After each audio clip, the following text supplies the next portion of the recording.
What is good, everyone? My name is OJ and welcome to the Village of PlayerEssence, where we have another PE Chat Ninjas. So let's go ahead and jump into this topic here. So for today, I wanted to talk about the Wii U versus the Nintendo Switch launch, because I'm starting to see quite a bit, and you guys see all of the negativity, but there's also a lot of positivity, and there's also a lot of people that are kind of right down in the middle.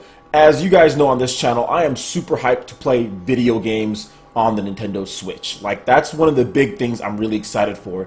Not for browsing the web or not for watching Netflix. I have a million other devices to watch Netflix or browse the web or do anything like that. Seriously, everyone has smartphones, everyone has multiple consoles. Heck, this PC I'm recording on can do all that and beam it straight to my TV. So I'm not worried about all that. But I do want to talk about a lot of the complaining that's going on between some people that kind of complained about the same things that were different from the Wii U to the Nintendo Switch, because the Wii U launched with the web browser, the Wii U launched with a bunch of Netflix and Hulu and all of these apps. Wii U launched with 32 games, and I see people complaining that, oh, this system is rushed, or this system, they need to take more time because it doesn't have Hulu, it doesn't have Netflix, it doesn't have all these things, it doesn't have enough third-party games. But I swear to you not, guys, I swear the same people were saying the same thing about the Wii U, saying there's not enough.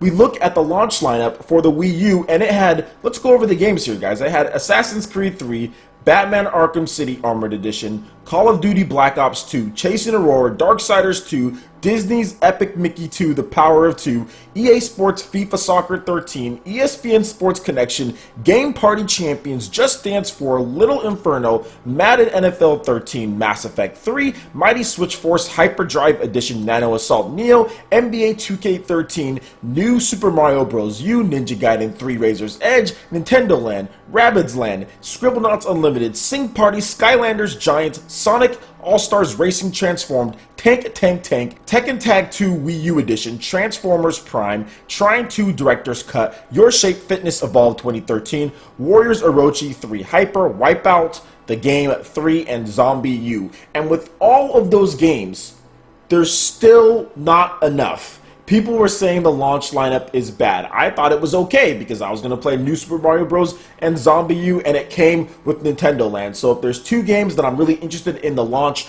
of a system, then it's a pretty good launch to me. But people were bashing this, and I've seen the same people also bash the Nintendo Switch for not having enough games. But then when the Wii U had a bunch of games at launch, they kind of bashed that launch lineup as well. And if you look at many of these games, a lot of them are either throwaways, bad ports, overpriced ports, or just came way longer. So what's the point of having all of these games here if, one, nobody really bought them at all, and two, they weren't even up to par with the current gen versions on PS3 and 360, or they were overpriced?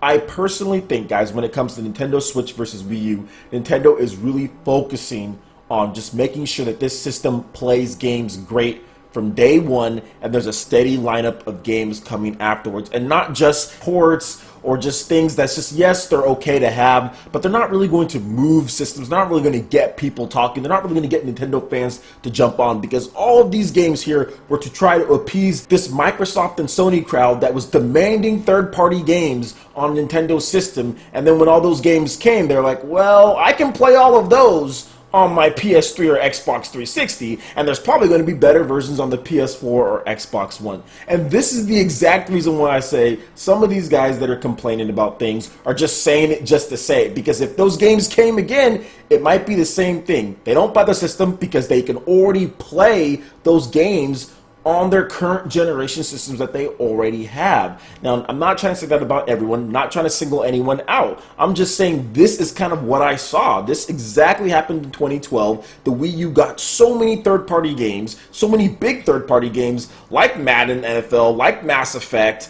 like Call of Duty Black Ops, like Assassin's Creed, and I didn't see a bunch of people that play PS3 and Xbox 360 jumping on to go play these games on the Wii U. They just play them on their systems that they already have. That's why I want to transition in this PE chat to why the Nintendo Switch, as far as playing games, is very important, and big first-party games.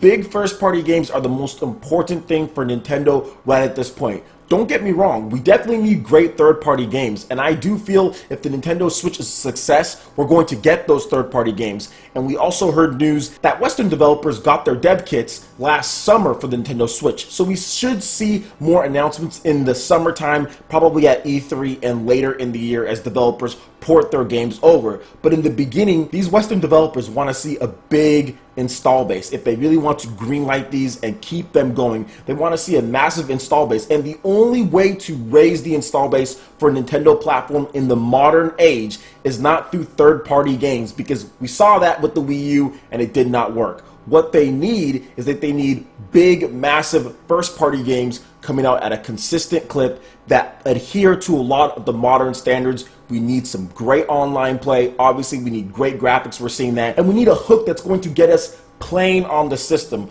I do feel that the Nintendo Switch possesses all of these things. We've got big first-party games. The Legend of Zelda Breath of the Wild is the biggest first-party game. And if you look at it, look at all the third-party games. We saw the Google Trend charts where a lot of the Google Trend was saying, yeah, like the Wii U compared to the Nintendo Switch. The Nintendo Switch has far more notoriety out there. The Nintendo Switch has far more people's eyes looking at it. Yet the tag of pre-ordered Nintendo Switch is being typed in and being thought of way more than the Wii U. Yet the Wii U had all of these third-party games. And why is the Nintendo Switch being tagged way more and people are looking it up more? Because it has a massive first-party game that literally blows away the whole launch lineup of the Wii U. And I'm not just trying to be a fanboy here or something like that. It's the truth, guys. Otherwise, we wouldn't see so many more people flocking to the Nintendo Switch over the Wii U when it comes to trying to pre-order this thing. When it comes to first day sales, first month sales, this thing, the Nintendo Switch, is going to blow it out of the water.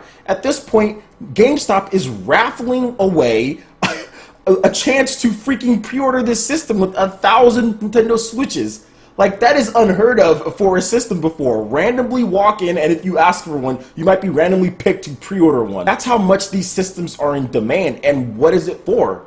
It's for The Legend of Zelda Breath of the Wild. It's for Bomberman, a game that harkens back to the old school that a lot of fans like me, if you're in my age range, you know what I'm saying, you're looking forward to an exclusive like that you played like on your Super Nintendo. So those two games, in addition to the lineup that we've seen, what Nintendo's bringing out this year is very promising. Nintendo fans want the consistent content that the 3DS got. The Wii U never got consistent content. It got it in spurts. We see a bunch of games at launch and then no games afterwards for long periods of time. We're not getting that with the Nintendo Switch. With Nintendo Switch, we're getting big games pretty much every single month leading through summer. We're going to have a lot of great announcements at E3. We're going to get that big summer game Splatoon, in addition to some third parties here and there, like Skyrim. We have NBA 2K, and those games are coming at a later date, plus games that aren't even announced and more games coming. So I do feel that the strategy, and I've talked about this before, but I definitely wanted to bring it up because I always find the comparisons of people talking about launch lineup and people talking about things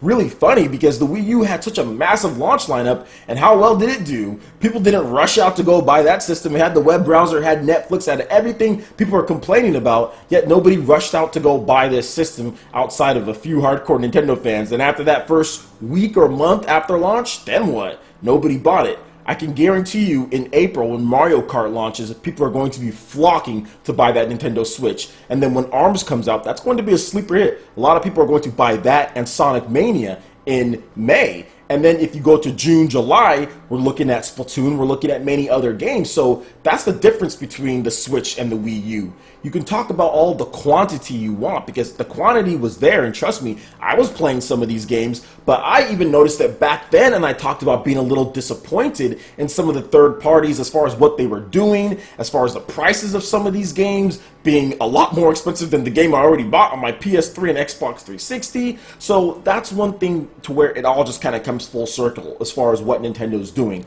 I feel that there's the need for a system that can do something similar to the other consoles out there on the market, but it definitely needs to do something more and different. And I think big first-party games, the hook and the appeal, being able to play those games anywhere you want, is something that we need in this industry, and I think it's good because, like I said, I have a PS4, I have an Xbox One, I have a gaming PC, and they all kind of play the same games and do the same things. They have some exclusives here and there, but for the most part, these devices are all ran by third parties. it's cool and it's okay to have one system, just one on the market that does something a little different to where you can play your games anywhere and you get these massive first-party games that are pretty much the best in the industry, or right up there, in my opinion, the best in the industry.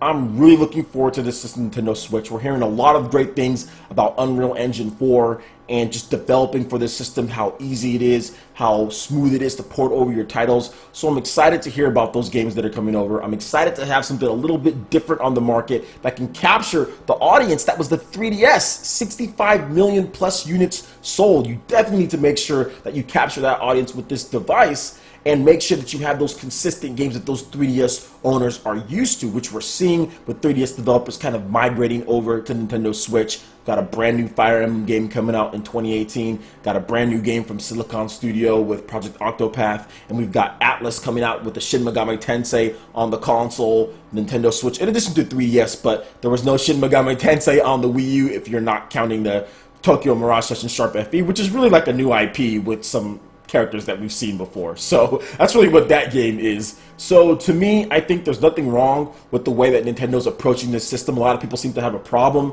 that maybe they want 4 systems that all kind of play most of the same things, and first party exclusives here and there. Maybe they want that, but to me, I definitely think with the devices I already have and the price of those devices, anybody who wants to play those games, you can definitely do so. And I hope that Nintendo does get some more of those, but I do feel that you're sacrificing things here and there when you go the portable route, because that device is just small. But I do feel it's kind of necessary, or you're going to run into the situation where the Wii U and 3DS had, where you're developing for 2 different systems again, and you're splitting your fan base with games. And I want to hear you guys' opinion on the launch lineup. I know some of you guys have expressed some concern about it, but I personally feel that The Legend of Zelda Breath of the Wild is much better than anything on the Wii U, even though it had all of those games. And I think the pre-order numbers and just the hype around the system is kind of backing up what I'm saying here. Alright guys, that wraps it up for this video here. Go ahead and hit that like button if you did like it. Lets me know you guys want more content like this going forward in the future. And subscribe to PlayerEssence for more news, reviews, discussions, and more. Thank you so much for watching, and we'll see you guys for the next video. Peace!